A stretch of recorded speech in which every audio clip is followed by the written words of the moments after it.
Buenas noches, estimados compañeros. Bienvenidos a la clase de Red de Comunicaciones del día 3 de noviembre del 2020, día martes 3 de noviembre del 2020. Como siempre, para comenzar, vamos a dar el alcance de lo que será esta clase, es decir, el establecimiento de los objetivos, y como siempre el establecimiento de los objetivos indica de que debemos hacer un repaso de lo que hemos visto en la clase del día anterior y establecer también los criterios para aprender los temas del día de hoy. Entonces, el día de ayer estuvimos haciendo un caso relacionado a lo que era la parte de las NGN, de las redes de las nuevas generaciones.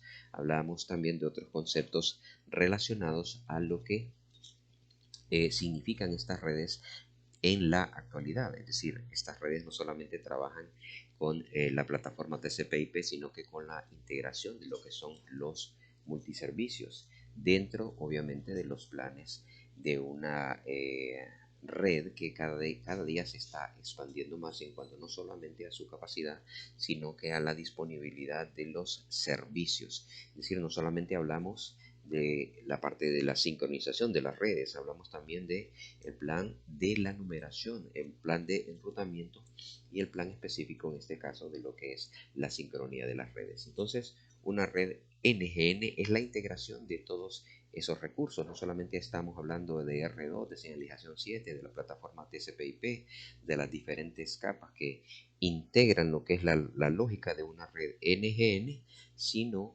también cómo estas redes están migrando y están creciendo alrededor del mundo, y no solamente sustituyendo los equipos, sino también eh, todos las estructuras y todos los recursos que están disponibles hoy por hoy en lo que son las redes de telefonía básica convencional utilizadas para explotar la telefonía fija, pero también la telefonía celular, se integra de manera flexible con lo que son las redes TCP/IP y con los nuevos equipos y las nuevas estructuras, facilitando las tendencias en cuanto a la tecnología y a la necesidad de ofrecer y suplir, mejor dicho, las demandas de todos los clientes. Entonces, hoy por hoy queremos establecer el objetivo de no solamente eh, ampliar el conocimiento de lo que era la red NGN, sino dejar, ¿sí? Dejarles varias lecturas de varios documentos que tenemos por ahí, muy importantes por cierto, para luego cerrar con lo que es la parte de la sincronía de las redes. Hoy por hoy, repito, hoy por hoy, uno de los planes fundamentales de las empresas operadoras de telefonía, independientemente si es telefonía fija, si es telefonía celular, y ahora telefonía obviamente con una tendencia a redes de nuevas generaciones.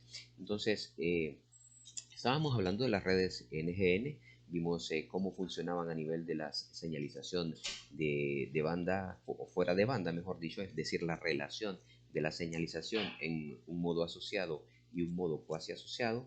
Vimos los diferentes interfaces que se utilizan dentro de una red de señalización, mejor dicho, de conmutación. Vimos la señalización número 7, cómo se integraba en un modo asociado dentro de una red convencional, pero también el modo cuasi asociado. Es en el modo cuasi asociado donde nosotros utilizamos diferentes dispositivos, diferentes recursos, es decir, no solamente utilizamos el CP propiamente dicho, no solamente utilizamos los CPs, sino que utilizamos también lo que son los puntos de transferencia de señalización. Repito, puntos de transferencia de señalización.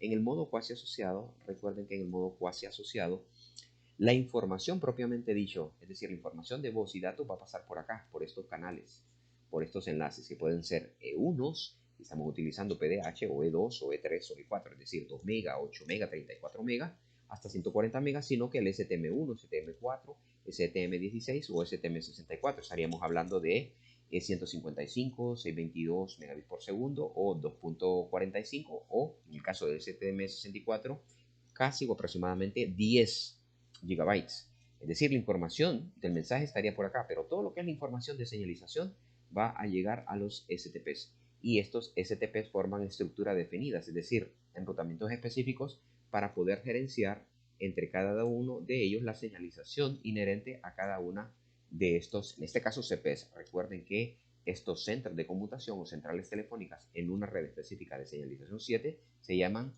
puntos de señalización o SPs. Entonces, toda la información de señalización va a transitar por esta red de señalización número 7, formada específicamente por los STPs. Repito, punto de transferencia de señalización, que son los que hacen la gestión a nivel de señalización. Hablábamos también del establecimiento de una llamada cuando el abonado es un cliente parte usuario ISDN, es decir, es un cliente ISDN. ¿Cómo transita la información, o mejor dicho, la solicitud o el establecimiento de la llamada desde el origen hacia el destino? Obviamente estamos hablando de un abonado ISDN. Yo tengo los canales de voz, ¿sí? Donde pasa la información, pero por otro lado pasa la información de señalización. Y aquí tenemos información específica o mensajes detallados correspondientes a lo que es la señalización número 7 para ISDN. En este caso, el IAM, que es identificación, mensaje de identificación de la dirección del abonado y toda la demás información correspondiente a la clasificación y la identificación del abonado llamante, pero también del abonado llamado.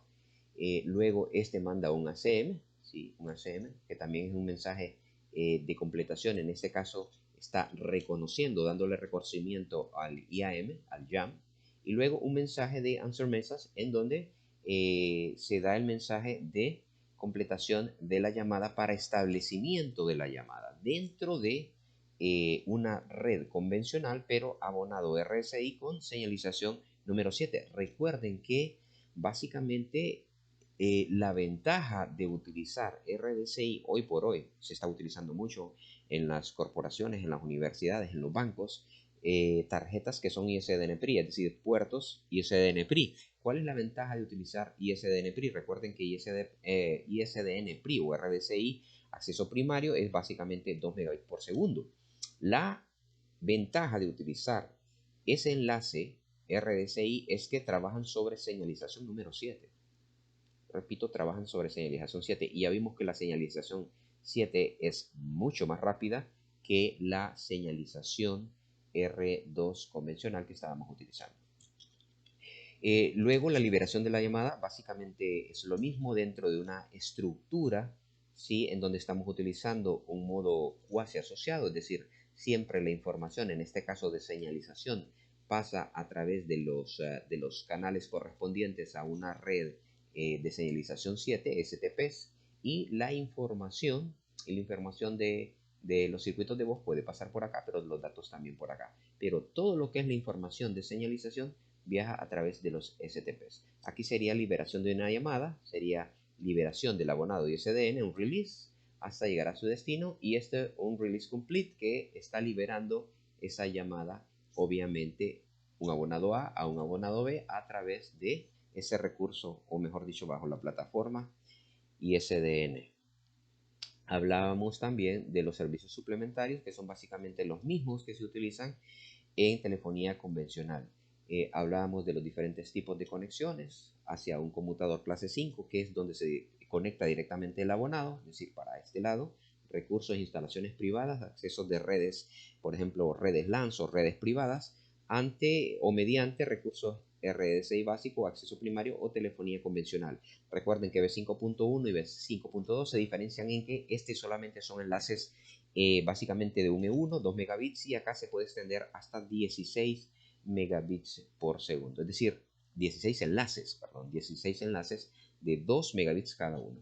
Aquí yo tengo una red inteligente, la red inteligente está integrada, mejor dicho, por recursos específicos, no solamente están los SPs, los STPs, pero también tengo estos recursos que son los puntos de control de servicio, tengo los puntos que son los recursos especializados del SP específico para darle servicio a los clientes que se conectan hacia esta central, y luego el SSP, que es el punto de conmutación del servicio. Esta red inteligente hace que esta red sea más confiable. No solamente identifica la integridad de los accesos que están ingresando a esta red, pero también les proporciona la integridad en cuanto a la seguridad. autenticidad y seguridad por otro lado. Eso lo proporciona una red inteligente. Mirábamos las diferentes capas: capa terminal, capa de acceso, adaptación, transporte, capa de control, capa de aplicación dentro de una red NGN. La capa terminal es donde están propiamente los abonados, la de acceso son los enlaces hacia la red, la capa de adaptación, la que adapte el tráfico que viene desde las terminales pasando por la capa de acceso y que pueden ser voz codificados a través de tramas o celdas ATM o circuitos, o mejor dicho, información paquetizada en protocolos TCP/IP. Luego la capa de transporte es la que transita a través de los recursos asociados, en este caso los routers, y luego a la capa de control, que es la que contiene el control por programa almacenado, le decimos nosotros, es la inteligencia artificial de lo que es toda la red NGN, y luego la capa de aplicación, en donde proporciona directamente los recursos o los servicios a el cliente independientemente de cuáles sea. ¿Cuáles son las ventajas? Así, de una manera detallada o específica. Solo hay una única estructura multiservicio que opera y que gestiona todos los recursos. Utiliza transporte basado en TCP/IP o ATM. Dijimos que ATM era modo de transferencia síncrona, en donde el paquete aquí en ATM es una celda, ¿sí? Es una celda básicamente de 53 octetos y que lo que hace es que tiene una cabecera que solo funciona con 5 octetos y obviamente hace la gestión de la conmutación mucho más rápido que utilizando telefonía convencional o un paquete de dirección IP. Es una topología abierta, es decir, tanto puede transmitir servicios de voz como datos y obviamente disocia también la parte del control y de transporte, permitiendo a los equipos poder evolucionar de acuerdo a la tecnología y de acuerdo a la necesidad específica de sus clientes, la mayoría obviamente corporativos. Hablamos de los diferentes tipos de redes NGN, tenemos recursos o estructuras para clase 4, tenemos para clase 5 y el gran sistema multiservicio que es IMS, un servicio de toda la plataforma de videoconferencia, conferencia multimedia, mensajería, todo lo que se quiere realizar con recursos multiservicios se ejecuta en el subsistema de multimedia de la plataforma TCP/IP.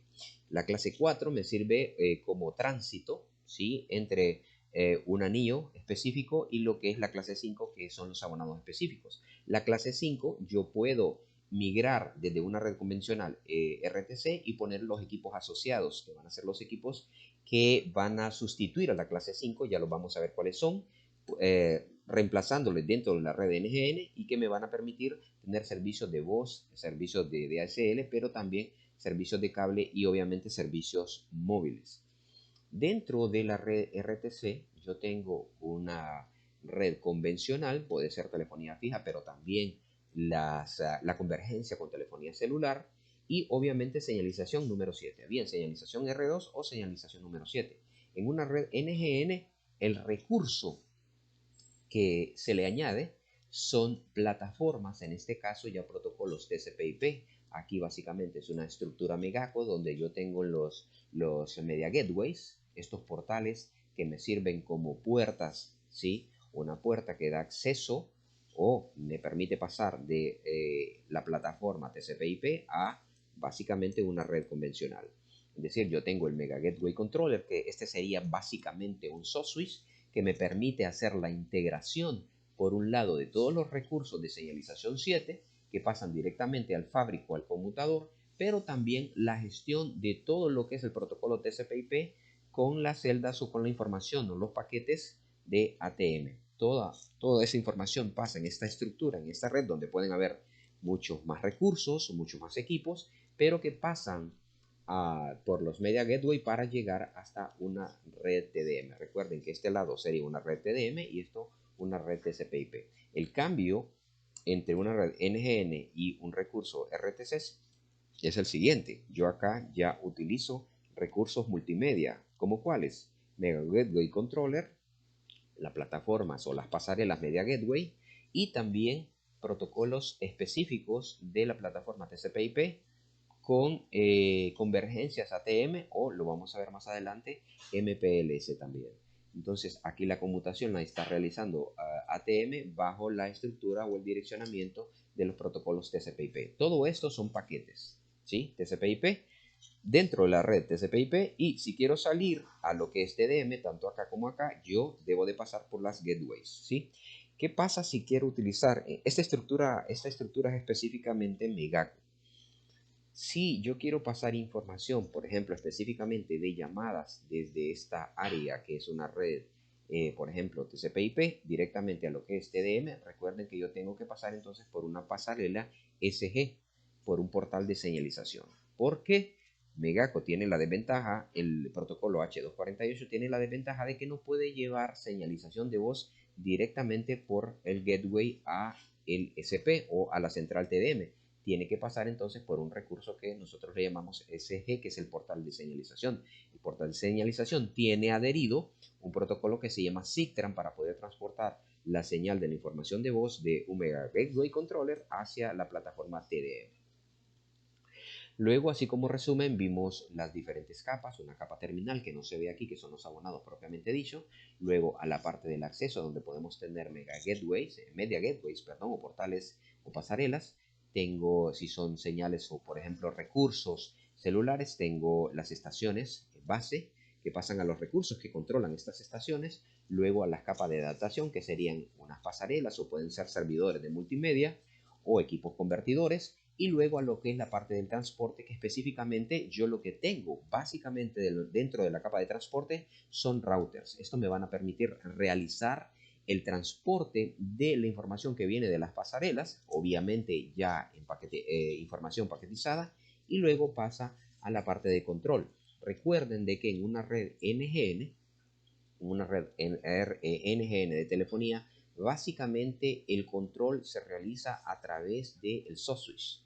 El soft switch, ¿verdad?, lleva el desarrollo del control por programa almacenado y es el controlador de la pasarela. El MGC lleva la funcionalidad del soft switch. Es decir, el soft switch lleva, ¿sí?, la gestión del control en una estructura Megaco, y aquí básicamente dentro de la capa de control realiza todo lo que son las gestiones de la MGC, que es el control de la pasarela. Esto se realiza dentro del soft switch. Este control pasa luego a la etapa de o a la capa de aplicación de los servicios directamente para el cliente. Por un lado, entonces tenemos los servicios, los recursos directamente conectados de los clientes que pasan a la parte del acceso a través de la BTS en caso de celulares, o a través de centros de servicio como son pasarelas, luego a las capas de adaptación, luego pasa a la capa de transporte en donde solo hay routers, y luego esos routers la envían directamente a la capa de control, que básicamente y en la mayoría de los casos está gestionada por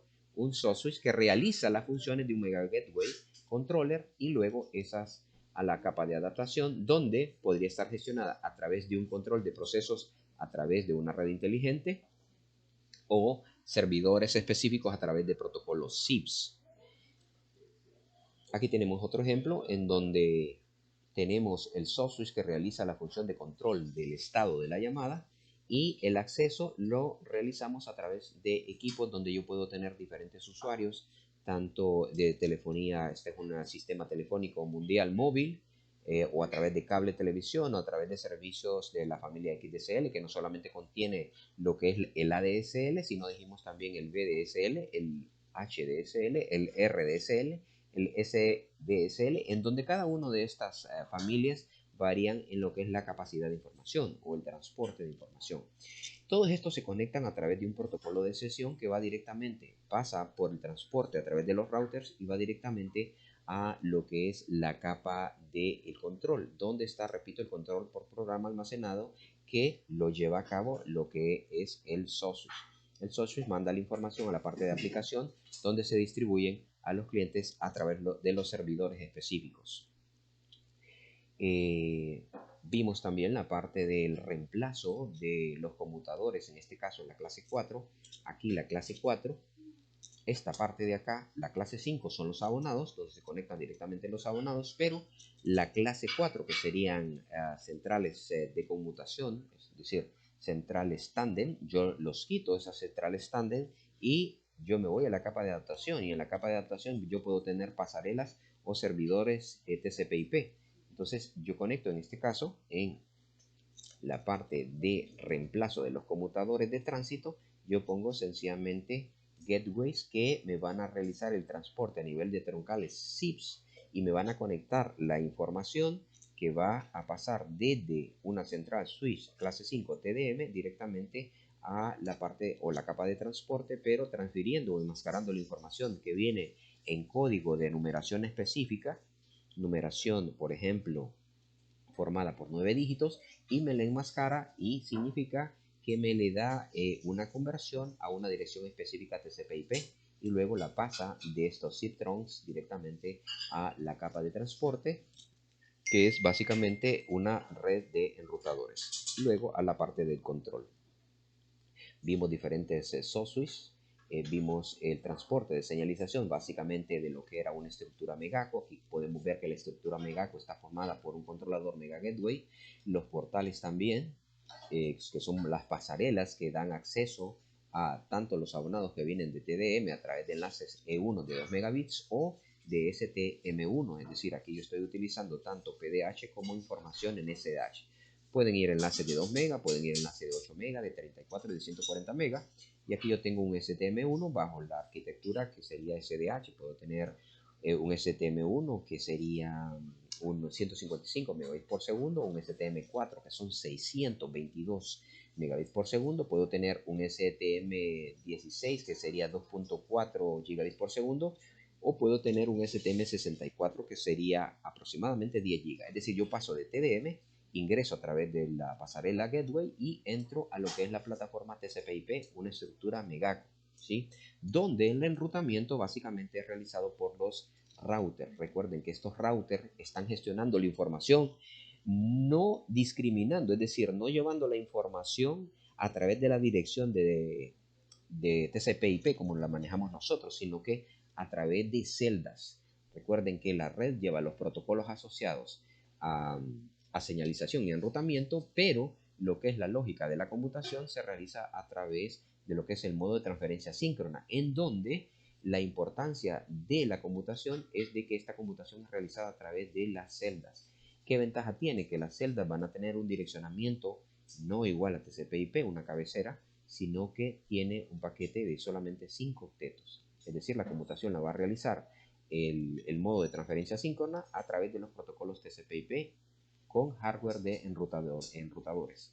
Aquí pasamos directamente de la parte del área TCP/IP a todo lo que es la plataforma TDM a través de los portales.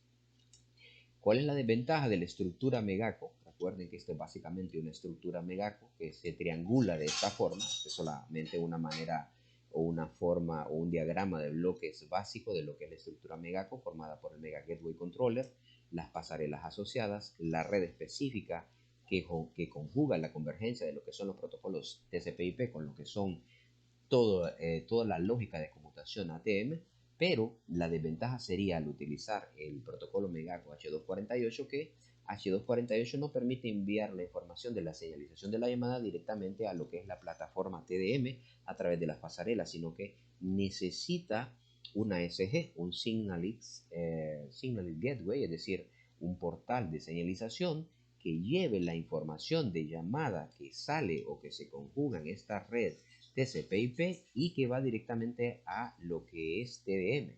Si hay una llamada y esa llamada necesita señalización de voz, esa información no puede ser enviada por Megaco directamente desde este Mega Gateway hasta este troncal o hasta esta pasarela. Tiene que pasar por un portal de señalización. ¿Por qué? Porque este portal de señalización tiene la convergencia de la señalización de la llamada a través de las recomendaciones de la OIT, de la Q.931.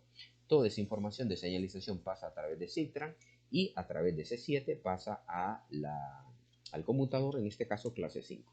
Por acá, por un lado, tengo todo lo que es TDM y acá tengo todo lo que es la parte TDM, siempre en una estructura Megaco.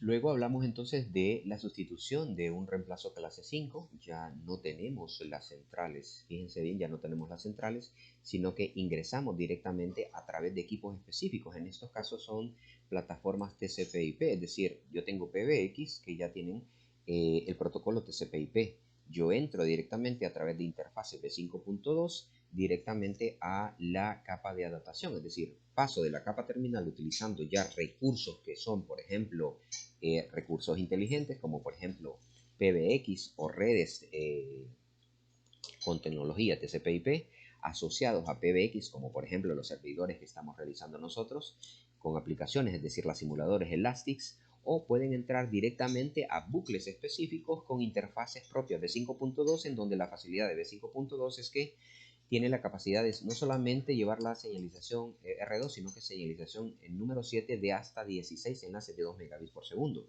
Y estas PBX lo que llevan también es, aparte de información de datos, la convergencia de la información que realiza la recomendación Q931, que es información específicamente de control y distribución de la gestión de la señalización de la llamada directamente hacia la capa de adaptación.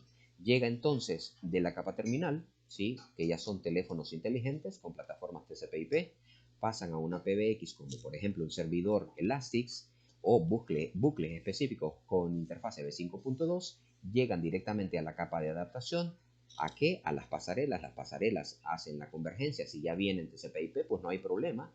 Pasa directamente a lo que es el transporte. Si no, tengo también teléfonos análogos como capa terminal, pasan a la capa de acceso a través de la PBX, pero con facilidad análoga, y esto directamente al gateway. Gateway, capa de adaptación, enmascara la información de enrutamiento, es decir, el número o el número telefónico de las 9 cifras, le enmascara, ¿sí? Y le da una dirección TCP/IP. Esa dirección TCP/IP pasa directamente a el control de la capa de transporte a través de los enrutadores. Esto lo podemos hacer tanto con abonados digitales, es decir, con software o directamente con teléfonos digitales, pero también con teléfonos análogos. Si llega un teléfono análogo a la gateway, lo que hace la gateway es enmascarar todo el número de 9 dígitos y le da una dirección TCP/IP y le envía directamente a la capa de transporte hacia los enrutadores y luego al Mega Gateway Controller.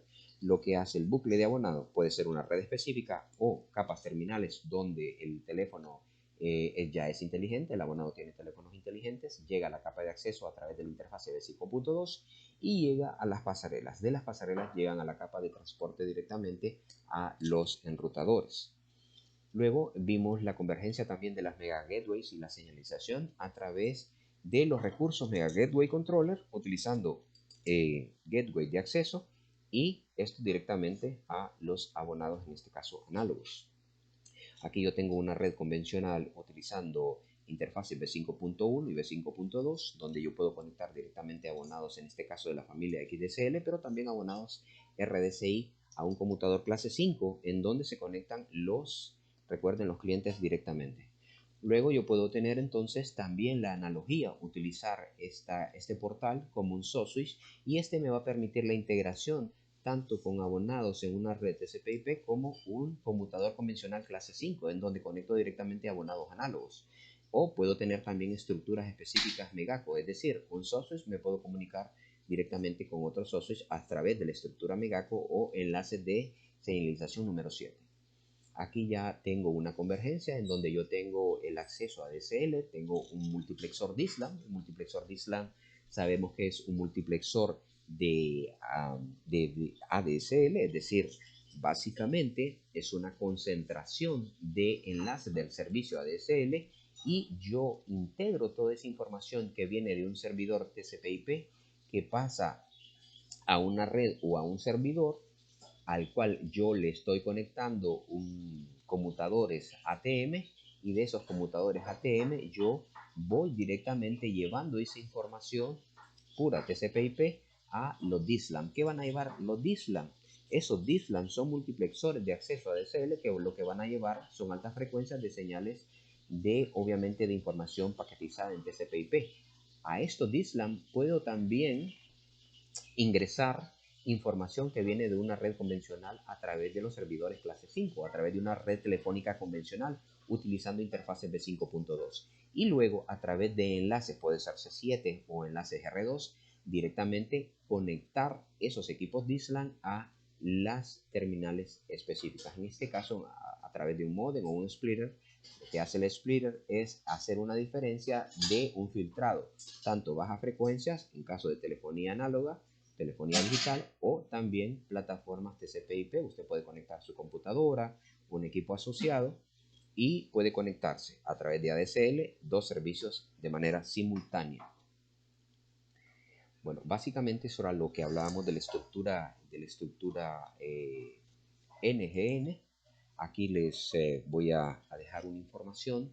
Yo quiero que como tarea, ¿sí? para el día de hoy, que hagan un resumen del capítulo 2, que esto es, vamos a ver, estamos hablando del capítulo 2. Este es un trabajo de graduación de un alumno de una universidad, análisis de la utilización de la calidad de servicio en redes de nueva generación de la Escuela Politécnica del Litoral de Ecuador. Este creo que es de Ecuador, sí, Guayaquil, Ecuador.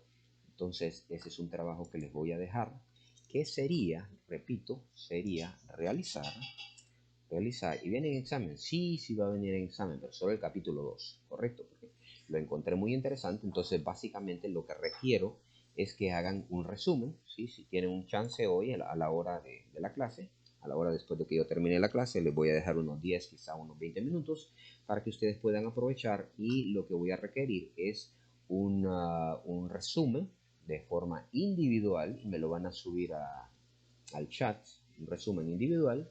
Repito que me lo van a subir al chat, en donde ustedes van a poner en sus propias palabras lo más importante de este capítulo 2. Repito, está resumido, ¿sí? Hay recursos y hay temas muy importantes que se dedican específicamente a lo que es la red NGN y al sistema multimedia del protocolo TCP/IP. Por ejemplo, aquí dice capítulo 2, son redes con capacidad de conectar redes a cualquier persona, equipos y recursos independientemente de la distancia, la localización y el tiempo a través de interfaces inteligentes. Vamos a ver también, es decir, ustedes pueden ver y analizar lo que es la parte de la convergencia de los servicios de multimedia, todo lo que es la parte de la calidad del servicio. Recuerden, lo que quiero es que me hagan un resumen y que lo hagan obviamente en sus propias palabras, no necesariamente como lo tiene escrito el autor de esta tesis, sino que puedan interpretar lo que él quiere decir, y con lo que ustedes ya saben, pues hacer un resumen de cada uno de los temas que yo les estoy señalando acá. Es decir, en primera instancia, lo que es la parte de NGN y lo que es el IMS, la parte de la convergencia de la multimedia. La otra, la calidad de servicio. La otra, los servicios integrados. Cómo interactúan los servicios diferenciados. ¿Qué son las técnicas de la calidad de servicio? El redireccionamiento rápido de Cisco, la tasa de acceso comprometida. Lo que es la calidad de servicio con políticas y propagación utilizando protocolos. Reconocimiento de aplicaciones basadas en la red. Encolamiento de prioridad, encolamiento personalizado. Lo que es la clasificación por turno ponderado, encolamiento etiquetado ponderado, lo que es la parte de encolamiento equitativo ponderado basado en la clase, lo que es el encolamiento de baja latencia, la detención temprana aleatoria, lo que es la parte de los túneles, lo de los KPI, que son indicadores de rendimiento, y lo que es la parte, obviamente, lo de la disponibilidad, del ancho de banda, lo que es la pérdida de paquetes, retardo y jitter. Son conceptos básicos, pero muy útiles en lo que es el estudio de las redes de nuevas generaciones. Cada uno de los conceptos, cada uno de estos conceptos están explicados acá. Ustedes lo ponen de la manera más sencilla posible. Recuerden que es un resumen. ¿Qué van a hacer? Resumen del capítulo 2. Repito, el resumen del capítulo número 2. Y aquí está lo que más me interesa, que es NGN, redes de nuevas generaciones, y el subsistema de multimedia del protocolo TCP/IP. Aquí está detallado cuál es el paradigma de las redes de las nuevas generaciones, las redes heredadas y las redes NGN, es decir, qué vienen atrás, todo lo que hemos estado utilizando, es decir, las redes heredadas son básicamente las PSTN, a las que nosotros le llamamos redes telefónicas convencionales, y luego las principales diferencias entre las redes actuales y las redes NGN. Básicamente eso es lo que les dejo de tarea, que me hagan un resumen de todos estos puntos que yo menciono y que básicamente ya están subrayados ahí, ¿ok? Entonces, básicamente, repito, es capítulo número 2, ¿sí? Capítulo número 2. Viene luego la integración, muy importante, cómo juega el papel que juega la MPLS para la construcción y la gestión de una red NGN de una manera segura y cómo MPLS proporciona la escalabilidad dentro de lo que es la estructura NGN. Estamos los servicios de voz, los servicios para datos, el análisis de las plataformas de tecnología, el futuro de las redes NGN y hasta ahí, ¿sí? Sería capítulo 2. Resumen del capítulo 2. ¿Viene en el examen? Sí, viene en el examen, es correcto. Y se lo voy a subir también a recursos de la semana 4. Va a estar subido en recursos de la semana 4. Repito, va a estar subida en recursos de la semana 4. Esto sería el capítulo 2. ¿Qué quiero? Quiero un resumen del capítulo 2, ¿sí? De este material, ¿sí? El material se llama, les digo cómo se llama ese material, ahí tiene, dice, se llama NGN Ecuador, tiene por ahí, ¿sí? Y es una tesis muy interesante de la Escuela Superior Politécnica del Ecuador. Ok, por por otro lado tenemos la implementación, cómo se puede implementar eh, una red Cisco, ¿sí? Mejor dicho, una red C7 dentro, o mejor dicho, dentro de una red de Cisco, pero utilizando una red telefónica convencional. Y aquí hay varios parámetros muy interesantes porque nosotros vamos a ver cómo se integra la configuración Cisco de un equipo específico con la red R2, con la red de señalización. Vamos a ver el concepto aplicado ya de la señalización asociada al canal dentro de la configuración de este equipo, que se llama Cisco PGW 2020, y esta es una estructura básica, ¿sí? Este es un ejemplo de estructura básica en donde yo estoy haciendo la convergencia de lo que es la señalización número 7 en toda una plataforma, en este caso TDM, ¿sí? Tanto hablamos del Elastic, hablamos de un switch, hablamos de un equipo FCX, hablamos de un router por acá, de un softphone por acá, de un IPphone por acá. Es decir, estamos hablando ya de un diseño red Cisco, básicamente el establecimiento entonces de una plataforma NGN donde no solamente estoy utilizando recursos TDM, sino que recursos también asociados a señalización número 7. Por lo tanto, una convergencia TCP/IP-TDM. Aquí estamos hablando de la señalización, señalización por canal asociado, señalización por canal común. Aquí están las características de la señalización número 7.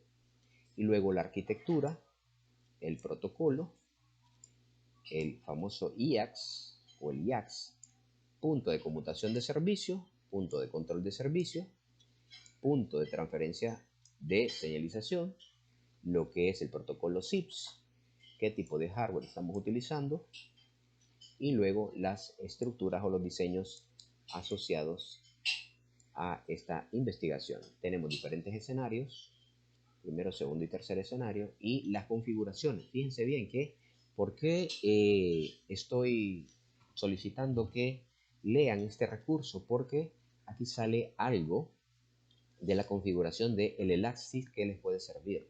Obviamente utilizando en este caso otros iPhone, es decir, otros softphones. Están utilizando quizás otras plataformas para poder conectarse o integrarse a su computadora, sí, pero en este caso se llama Zoiper. El teléfono digital que están utilizando como softphone se llama Zoiper.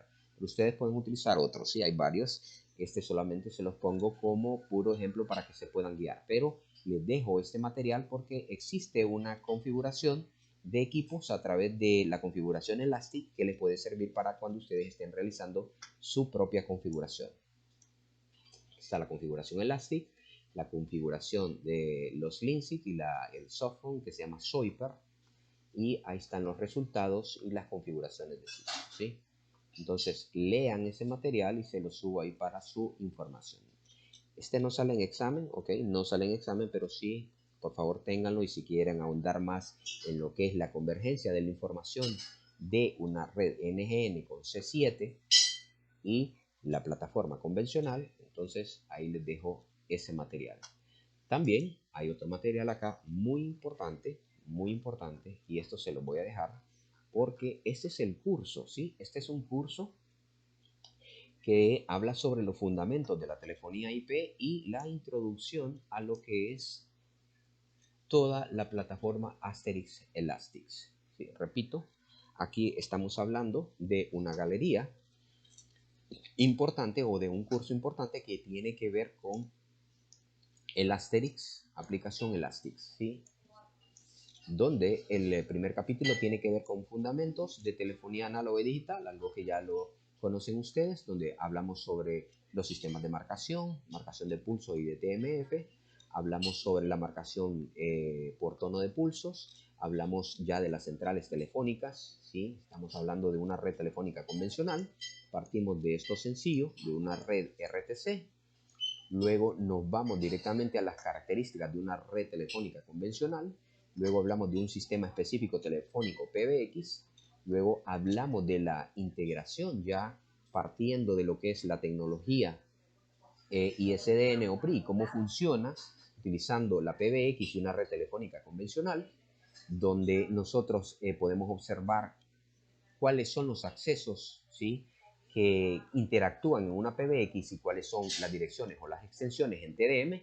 Luego, un concepto muy importante que está siendo utilizado hoy, obviamente bajo el criterio de una plataforma multimedia, es decir, son enlaces que nosotros entregamos, pero los entregamos directamente a una tarjeta Citron, o lo podemos entregar también a través de PRI y SDN PRI, 30 canales. Es decir, nosotros entregamos un DID a través de un enlace de 2 megabits, lo entregamos directamente a una PBX, pero esta PBX es una PBX ya con tecnología TCP/IP, o sea, básicamente una plataforma NGN. Es decir, un DID es también llamado DID en Europa, Direct Inbound Dialing, es decir, es un servicio ofrecido por las compañías para usar con los sistemas PBX de los clientes, en donde la compañía telefónica asigna un rango de números asociados con una o más líneas telefónicas. ¿Cuál es la ventaja? Su propósito es permitir a una empresa asignar un número personal a cada empleado sin requerir una línea telefónica separada. Es decir, yo desde la central, yo estoy acá. Imagínense, yo estoy acá desde la central, envío un enlace de ID, un enlace de 2 megas, llega directamente a la plataforma TCP/IP, en este caso a través, imagínense, a través de una tarjeta PRI y SDN con 30 canales. ¿Qué pasa? Que a través de ese enlace, esta PBX, que puede ubicarse, digamos, en una universidad, en un banco, en una pequeña corporación, etcétera, va a tener disponible a través de esa tarjeta de 30 enlaces un rango de numeración de 100 y hasta 200 abonados. Y esos 200 abonados son números virtuales. Es decir, yo desde mi central, yo estoy acá desde mi central, yo llego hasta aquí a través de un cable, puede ser fibra óptica, puede ser un cable de cobre, ¿sí?, de preferencia de fibra óptica, para aprovechar toda la capacidad y todos los recursos de esta central PBX. En este caso, un concentrador podría ser un servidor Elastic o un pequeño SoftSwitch. Y la ventaja es que este servidor puede asignarle 200 números a todos sus clientes dentro de la red que va a estar asociada a esta PBX, y puede darle números que van a ser números dentro de la red telefónica convencional, es decir, números de 8 o 9 dígitos, en este caso serían 9 dígitos, y cada uno de esos números telefónicos va a generar un CDR, es decir, 100 personas o 200 personas van a conectarse a través de la red hacia esa PBX, y esa PBX va a transportar toda esa información de esos 100 o 200 abonados directamente a la central. Es decir, yo no necesito establecer 100 caminos o 100 líneas independientes para llegar a esa PBX, sino que lo hago a través de este DID, este recurso que se llama DID, se llama Direct Inbound Dialing, significa discado directo, ¿sí?, discado directo hacia adelante, en donde la central, en este caso PBX, va a establecer el recurso para poder brindar esa discriminación de numeración virtual y la va a manejar de manera virtual. Pero también esa PBX IP puede enmascarar esa numeración y tener una comunicación entre ellos a través de telefonía TCP/IP, a través de voz sobre IP. Es decir, ellos se van a conectar entre ellos a través de la plataforma TCP/IP, pero cuando esa información salga, cada uno de estos clientes obviamente va a salir con un recurso que va a ser TDM, es decir, con un número como el que nosotros tenemos un número de telefonía fija convencional. Esa es la ventaja de tener una tecnología o un número de ID, un recurso de ID. Recuerden, la central da un servicio de ID a través de un solo enlace, de una sola fibra. Aquí yo tengo una PBX TCP/IP en donde voy a tener la capacidad de brindar a mis clientes, 100 o 200 clientes, números virtuales específicos que van a generar un detalle específico sobre lo que hace cada uno de esos números. Pero entre ellos se van a comunicar solamente a través de la plataforma TCP/IP, es decir, todo el tráfico local que se va a generar aquí no va a generar costos porque va a ser controlado por esta PBX a través de la plataforma TCP/IP. Solamente cuando salgan, ¿sí?, a través del enlace, el recurso va a ser TDM, entonces sí se van a generar llamadas salientes y llamadas entrantes, pero los recursos que se van a gestionar dentro de esta red a través de esta plataforma PBX va a ser a través de un recurso TCP/IP que va a ser gestionado también gracias a el servicio de ID que le está entregando la central telefónica a la cual se conecta. Luego de esto podemos ver lo que es la parte de la telefonía digital, cómo interactúa la ley NEW, ¿sí?, para Europa, 711A en Europa y 711 MIU en Estados Unidos y Japón. Luego la conversión de los CAD, que son los codificadores análogos digitales. Luego la parte de los muestreos. Recuerden las etapas de muestreo, retención, cuantificación y codificación. Y luego la integración de la red digital integrada. Luego de la red digital integrada pasamos a ver lo que son la RDCI, Red Digital de Servicios Integrados, y pasamos directamente a la explicación del acceso básico, luego el acceso primario, cómo interactúa el E1 y el T1 dentro de lo que es RDCI, y luego pasamos directamente a la funcionalidad de una llamada típica convencional. ¿Qué es lo que pasa? ¿Sí? ¿Cómo se genera la llamada? Se levanta el teléfono, se disca el número, la llamada se transmite hacia el destino y luego una conexión es creada. Luego el teléfono suena a la otra persona, la persona levanta y luego cierra el circuito cuando termina de hablar y se realiza una temporización. Eso es básicamente lo que pasa en una red convencional. ¿Qué pasa cuando nosotros ya utilizamos la tecnología Asterix? ¿Sí? El presente, el futuro de las comunicaciones. Ya entramos a lo que es el funcionamiento de la voz sobre IP y de la telefonía IP, que obviamente estos conceptos son diferentes. Telefonía IP es diferente a la voz sobre IP. Aquí tenemos el concepto de las comunicaciones unificadas. Tenemos lo que es la transmisión de voz sobre IP, que se llama voice. Puede facilitar muchos procesos y cuáles son estos procesos. Y la diferencia, ojo, la diferencia entre lo que es el VoIP. El VoIP es un conjunto de normas, dispositivos y protocolos que utiliza determinada tecnología y permite comunicar voz sobre la plataforma TCP/IP. ¿Qué sería entonces la telefonía IP? Sería el servicio, básicamente, es el servicio telefónico disponible al público, por tanto, con numeración, realizado con tecnología VoIP. O sea, esto VoIP es diferente a lo que es telefonía IP. VoIP son los procesos, las normas, los dispositivos asociados para poder permitir el tránsito de la información de la voz a través de los protocolos TCP/IP. Y la telefonía IP sería el servicio que se puede realizar a través del VoIP. Luego los beneficios, la disminución de los costos, la disminución de los costos por explotación, cuál es la diferencia de la telefonía IP a la telefonía convencional, luego lo que son las centrales PBX-IP, aquí explica lo de Asterix, ¿sí?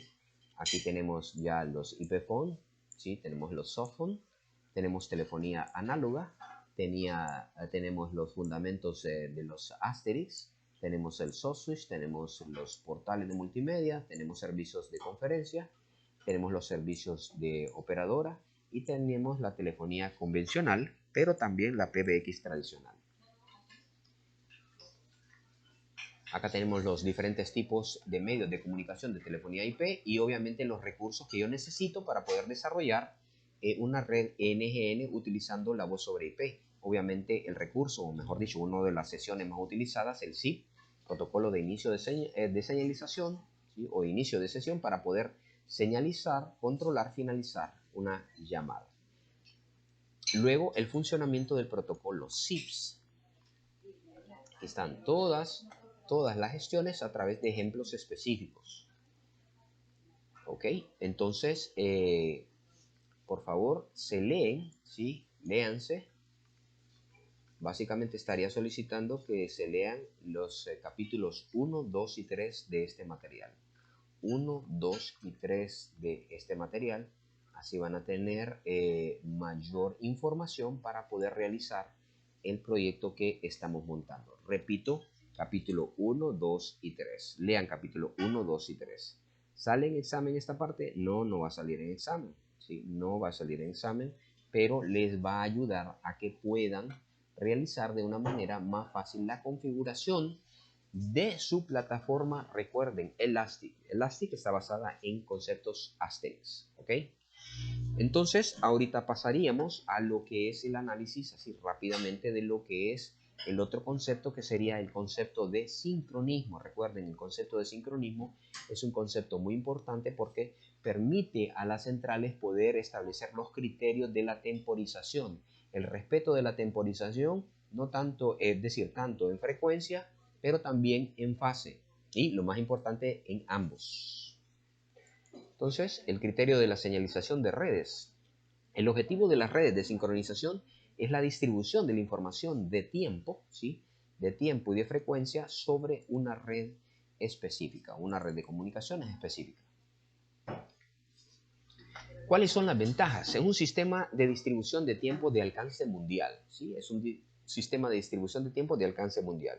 Y obviamente se realiza a través de la sincronización de relojes que están localizados en puntos específicos dentro de lo que es una red de comunicaciones. Y la otra, que la sincronización de los relojes en redes se requiere de alguna forma porque tiene que ver con lo que es los recursos TDMA, es decir, en este caso, multiplexación por división de tiempo de acceso asíncrono, pero también lo necesitamos para poder sincronizar todo lo que es la información de las centrales y de todos los recursos asociados a una red de telecomunicaciones TDM. También me permite gestionar todos los sistemas de GPS, me permite la interconexión de las computadoras en una red sincronizada y me permite realizar arreglos de fase y frecuencia a través de todos los equipos asociados a una red de comunicaciones. La sincronización es un problema intrínseco de las redes digitales, por eso se deben de establecer tolerancias, y a estas tolerancias nosotros le llamamos estándares o criterios de temporización, criterios o estándares de temporización, y se deben también de establecer métodos de sincronización. Hay diferentes tipos de sincronización y eso ya lo vamos a ver. Entonces, la sincronización es un problema de las redes digitales. Si una red digital no tiene sincronía, sencillamente no va a realizar bien el transporte de la información, ¿sí? O van a haber errores. Cuando hay errores de sincronía, entonces las llamadas, si son llamadas de voz, no se van a completar. Y si es trasiego o transporte de información de datos, pues los datos se van a corromper. La información va a llegar mutilada. La otra, establecer diferentes tipos de sincronía que ya los vamos a ver. La otra, la falta de sincronización entre el reloj de la central receptora y la central transmisora hace que se pierdan o se repitan bits. Esto es algo muy importante porque nos pasó allá por 1997 que había un problema de sincronismo en una centralita allá en San Pedro Sula, específicamente en SIP Villanueva. Repito, allá en SIP Villanueva pasó que nosotros estábamos una de las naves de ese SIP, de esa zona industrial estaba mandando información hacia Estados Unidos, pero la información con los requerimientos del material para procesar todo lo que eran camisas estaba llegando mutilada. La información estaba llegando mutilada y resulta que nos dieron 7 días para poder resolver ese problema. Es decir, obviamente como el servicio de telefonía se lo da Bondutel, ellos están utilizando su fax para enviar las solicitudes o los pedidos de materiales hacia un estado, específicamente creo que era el estado de Iowa,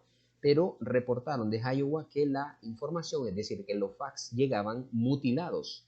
La información se llegaba y llegaban mutilados. Entonces el gerente nos mandó a llamar a ciertos ingenieros de Bondutel y nos dio un término de 7 días para poder resolver ese problema. Si no se resolvía el problema en ese tiempo, pues él mencionó que iba a dejar los servicios de Bondutel.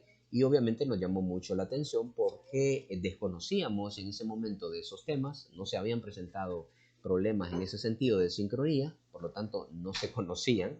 Y lo otro es que ellos generaban para Bondutel un recurso económico muy importante para aquellas fechas.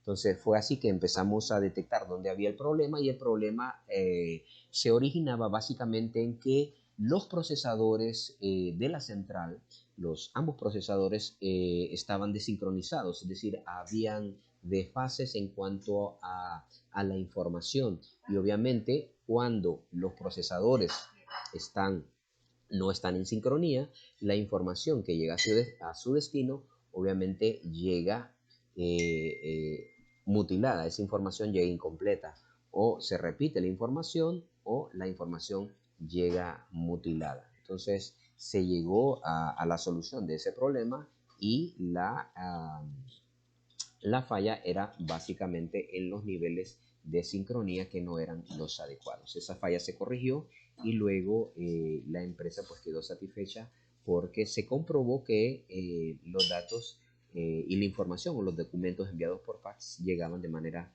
satisfactoria. Esto fue la solución, creo que nos llevó más o menos unos 3 días. Esto es lo que pasa cuando yo tengo un enlace. Yo tengo un enlace, en este caso un enlace de 2 megabits. Hay un PLL, en este caso es un sincronizador, mejor dicho, un oscilador controlado por voltaje. Yo tengo un oscilador controlado por voltaje que es el que me va a proporcionar la base de lo que es la señal de reloj. Va a existir una memoria elástica que es la que va a permitir realizar la comparación de la frecuencia F1 de la información del enlace que esté entrando, digamos, a la central o que va a entrar a la central, y luego la F1, ¿sí?, que está siendo retroalimentada a través de este PLL, que como les digo, este PLL es un oscilador controlado por voltaje, por un VCO, que lo que me hace es me va a proporcionar un patrón, ¿sí?, de temporización a través de un regenerador de reloj. Ese me va a proporcionar una frecuencia F1. Y por otro lado, el conmutador digital también tiene su nivel de sincronía y este generador de reloj va a estar proporcionando internamente aquí, va a estar proporcionando también una información con una frecuencia F2, ¿sí? ¿Qué pasa? ¿En qué momento estas frecuencias provocan un disturbio a nivel de sincronía? Yo puedo perder la sincronía, ¿sí?, cuando pierdo información o cuando se repite la información. Repito, la sincronía se da cuando se pierde información o cuando se repite la información. En el caso, por ejemplo, comparando la frecuencia F1 con F2, fíjense bien, la frecuencia, por ejemplo, llega a la frecuencia F1, manda la primera trama. Llega a la primera trama, ¿sí?, llega acá, pasa a el siguiente, es decir, pasa a la memoria elástica, pero la memoria elástica las compara y dice que F1 es mayor que F2. ¿Por qué? Porque va a la segunda trama, llega a la segunda trama, pero como F1 es mayor que F2, fíjense que F3 está llegando acá. Pero ¿qué pasa con F4? F4 está llegando acá y no le da chance a que F2 la reciba, ¿sí? Es decir, el equipo en F2 la reciba, por lo tanto la F2, el paquete con la trama F2 no llega a su destino y se pierde, de tal manera que llega a 5 y se recibe F5, pero ¿dónde quedó F4?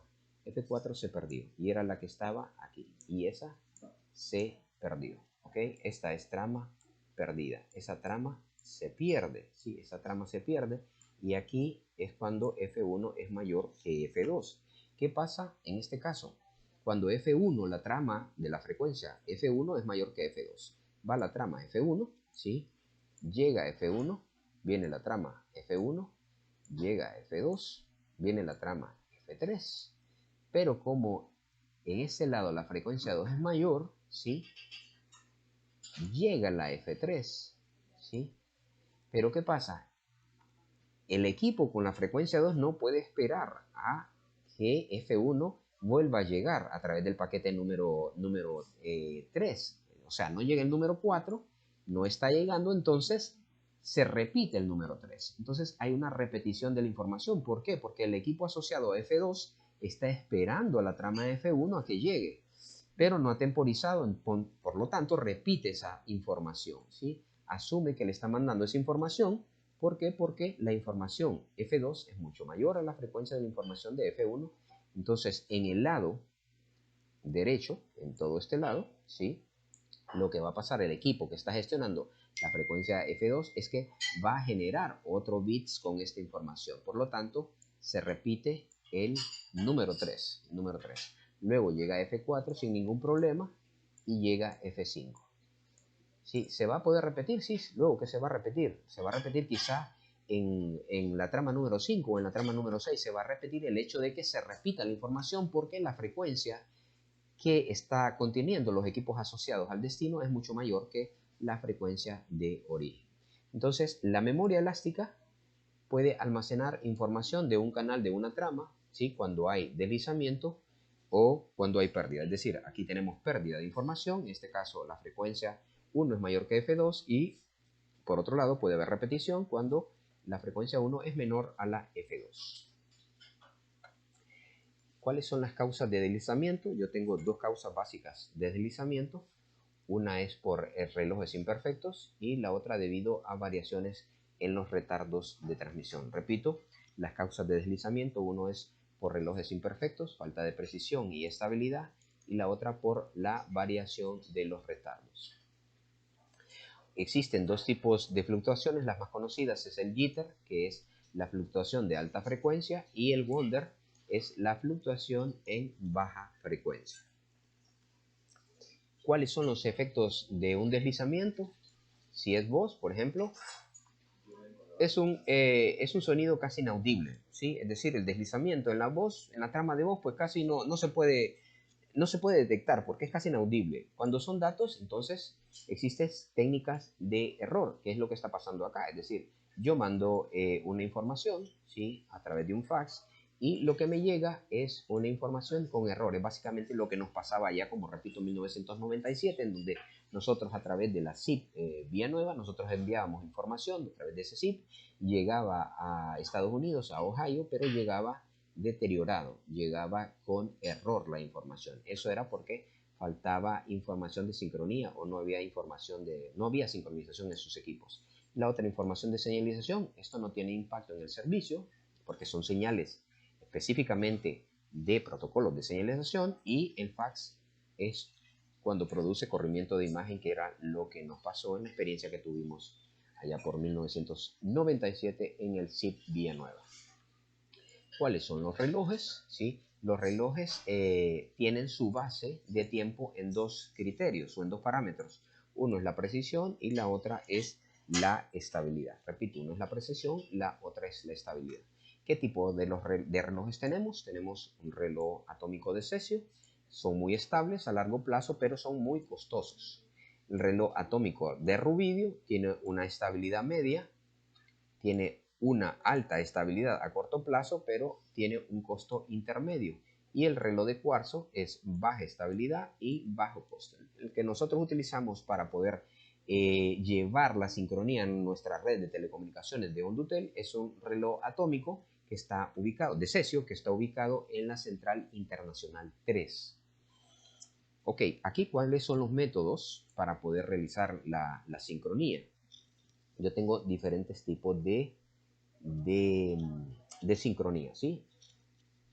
Cada nodo tiene su reloj ¿sí? Por ejemplo, aquí cada nodo tiene su reloj. Cuando nosotros utilizamos redes plesiócronas PDH, recuerden cuando utilizamos el criterio de PDH decíamos que se tardaba un poquito porque cada uno de estos equipos tenía su propio reloj. Entonces la red plesiócrona primero tiene que sincronizar su propio reloj a través de los relojes asociados de los equipos con quien se está conectando, y luego tiene que haber una interacción entre las ponderaciones de todos los relojes de la red para establecer un criterio que se llama TDN. Ese TDN entonces va a ser la temporización de las ponderaciones individuales de cada uno de los relojes de los equipos asociados a esta red plesiócrona. Y la otra, no hay señales de control. Aquí la sincronización puede ser centralizada o puede ser viajero. ¿Cuáles son las ventajas y las desventajas? La ventaja es que es fácil la implementación y tiene robustez frente a fallas. Las desventajas es un alto costo al inicio y un alto costo también de mantenimiento. Esto es en la red PDH, ¿sí? La red PDH, ¿por qué? Porque tiene relojes independientes en cada uno de los equipos asociados a esa red.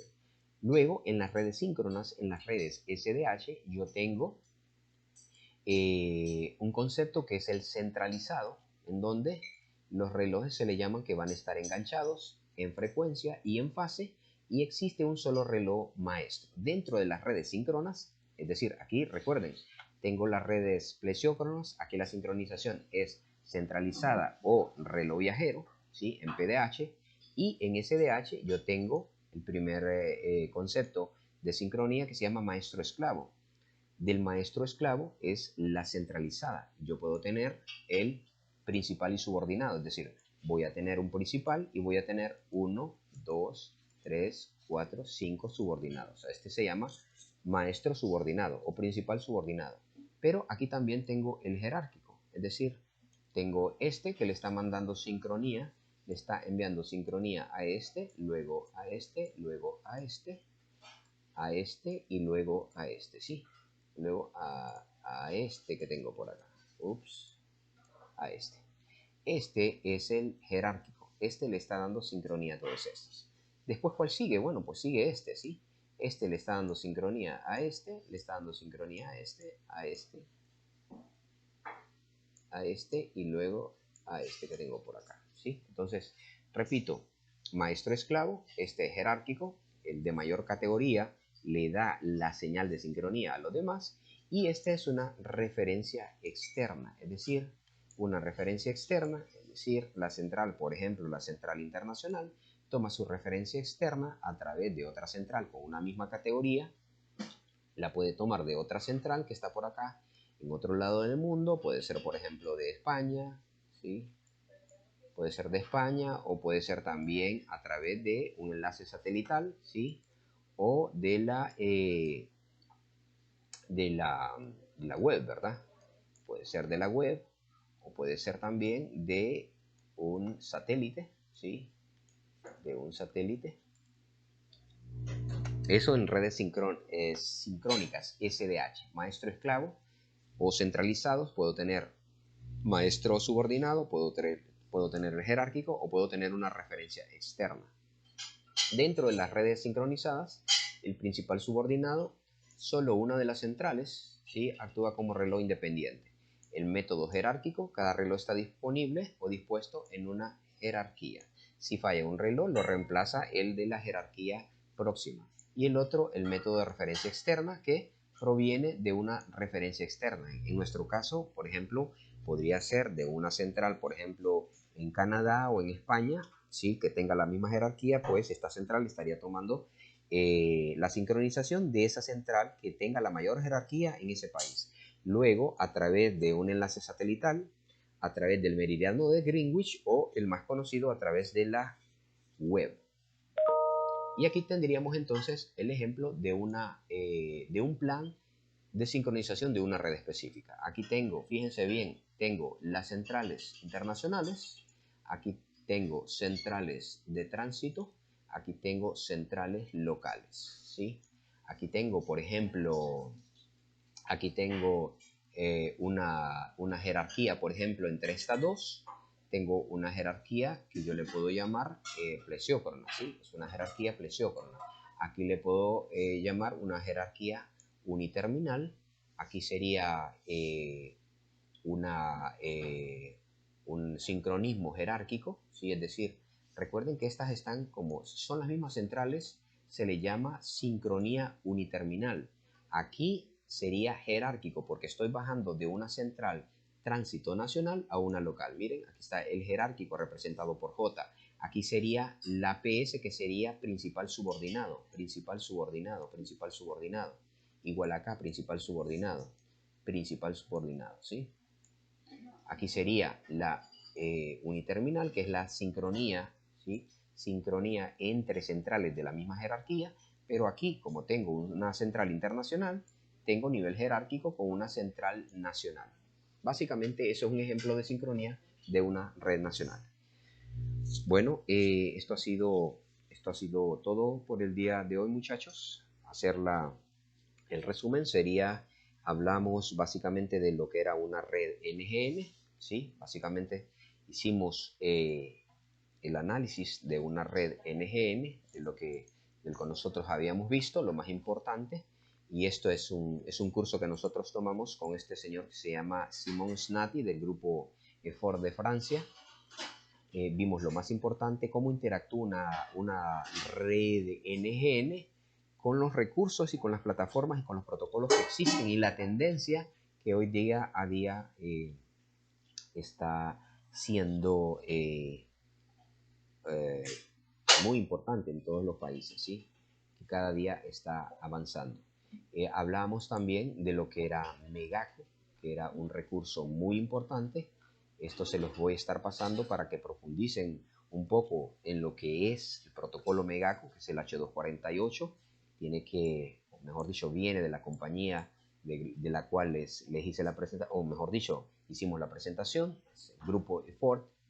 Esto para que lo lean. Luego la tarea que tienen que hacer es del capítulo 2, recuerden, página 34, esta es la página 34, capítulo 2 de este recurso, de una tesis. Me van a hacer un resumen, ¿sí? Ese resumen se lo voy a pedir el día viernes. Esto sí viene en examen, repito, esto sí viene en examen, capítulo 2. Luego vimos la implementación de un recurso, implementación de una red CS7 o señalización canal común en una red Cisco, utilizando también una plataforma convencional. Es decir, estamos hablando entonces de que es una convergencia NGN utilizando básicamente la configuración de un servicio Elastic. Entonces, esto deben de leerlo, sería conveniente que lo lean para que tengan más conocimiento, para que puedan hacer el trabajo o el proyecto de una manera más sencilla. Luego, los fundamentos de lo que es la telefonía y la introducción al Asterix. Este es un curso bastante completo en donde vimos nosotros los criterios más importantes. Esto es para que ustedes puedan tener mayor conocimiento si quieren investigar un poco más de lo que son los recursos Elastics y la facilidad para poder hacer la integración de una manera más sencilla en el proyecto. Quedó pendiente entonces hacer el diseño de una red de fibra óptica y quedaría pendiente para la próxima semana ver lo de la parte de GPON. Señores, cualquier duda que ustedes tengan al respecto me la pueden hacer directamente a través del chat, a través del correo o a través de una llamada. Muchísimas gracias y hasta pronto. Chao, chao. Un abrazo para todos.